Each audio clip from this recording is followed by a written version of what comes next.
যারা সন্ধেবেলা মুড়ি দিয়ে টিফিন করতে ভালোবাসেন তাদের অনেকের মনেই প্রশ্ন জাগে, কোন মুড়ি খাবো, সাদা মুড়ি না লাল মুড়ি? তাদের জন্যে আজকের এই ভিডিও। দু প্রকার মুড়িরই নিজস্ব কিছু কিছু গুণ আছে, তাই আপনার প্রয়োজন অনুসারে বেছে নিন সঠিক মুড়ি। প্রথমে আসি লাল মুড়ির কথায়।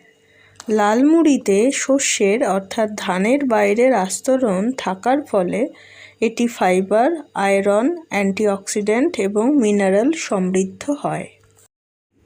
লাল মুড়ির গ্লাইসেমিক ইন্ডেক্স কম থাকায় সুগারের রোগীদের পক্ষে উপকারী হয় এবং ওজন নিয়ন্ত্রণে লাল মুড়ি সাহায্য করে, হজমে সাহায্য করে এবং কোলেস্টেরল কমায় ও ইমিউনিটিও বৃদ্ধি করে এই লাল মুড়ি।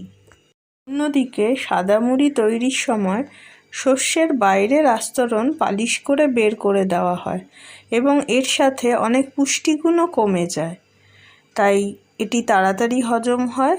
তাই যাদের হজম শক্তি দুর্বল তাদের পক্ষে কিন্তু সাদা মুড়ি বেশি উপকারী হলো সাদা মুড়ি। যাদের হজম শক্তি দুর্বল তাই তারা সাদা মুড়ি খেতে পারেন। অন্যদিকে বিভিন্ন উপাদেয় স্ন্যাক্স যেমন ঝালমুড়ি তৈরিতেও সাদা মুড়ি বেশিরভাগ ক্ষেত্রেই সাদা মুড়ি ব্যবহৃত হয়।